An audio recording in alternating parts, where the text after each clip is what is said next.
Fakultas Dakwah dan Komunikasi UIN Araniri Banda Aceh mengadakan sidang paripurna se-Ormawa dengan tema meningkatkan fungsionaris kelembagaan Ormawa se-Fakultas Dakwah dan Komunikasi dalam konteks regulasi yang efektif dan memumpuni.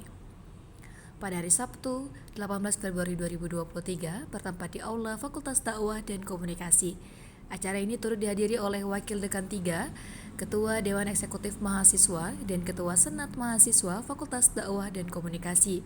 Peserta dalam kegiatan ini merupakan sejumlah anggota Ormawa dan mahasiswa dari Fakultas Dakwah dan Komunikasi.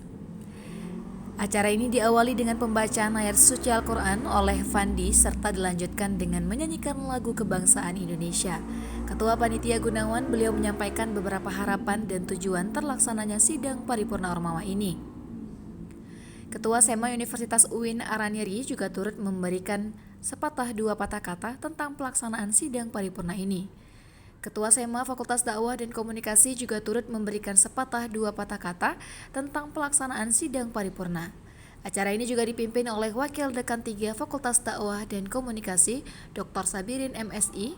Beliau menyampaikan, tahun ini 2022-2023 kita masih punya perwakilan orang nomor 1 di SEMA Universitas.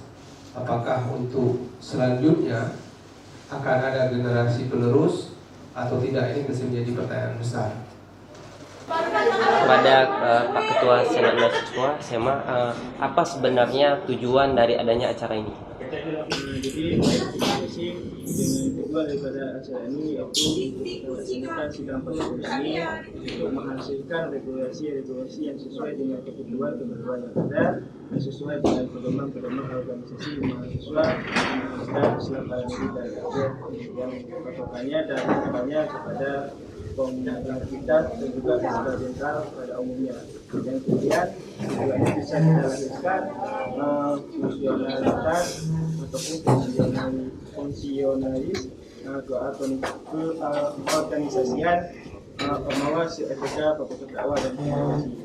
Jadi harapannya bisa menghasilkan ketentuan dan aturan yang sesuai dengan ketentuan dan pedoman organisasi mahasiswa Universitas Islam Araniri. Kepada Pak Sabirin, apa harapan dengan diadakannya sidang paripurna se-Ormawa FDK ini, Pak? Terima kasih. Kegiatan yang dilaksanakan oleh SEMA Fakultas Dakwah dan Komunikasi adalah kegiatan yang bagus karena ini menjadi bagian dari media dalam upaya untuk memperkuat posisi SEMA dan juga bagaimana kemudian membangun relasi yang baik antara KMP kemudian juga dengan DEMA, karena juga saya lihat tadi DEMA juga hadir dan unsur perwakilan mahasiswa peneliti juga hadir, dan ini adalah langkah yang baik saya kira karena saya juga disampaikan oleh panitia bahwa ini akan ada nanti pembahasan tentang regulasi yang akan dibuat secara bersama-sama dan tentunya akan digunakan secara bersama untuk kebaikan bagi bersama, dan harapannya Ormawa lingkungan Dakwah dan Komunikasi itu akan semakin lebih baik dan akan menampakkan bahwa SEMA kita adalah SEMA yang unggul, SEMA kita adalah SEMA yang unggul, prodi kita adalah prodi yang unggul. Araniri TV, Dara Jelana melaporkan.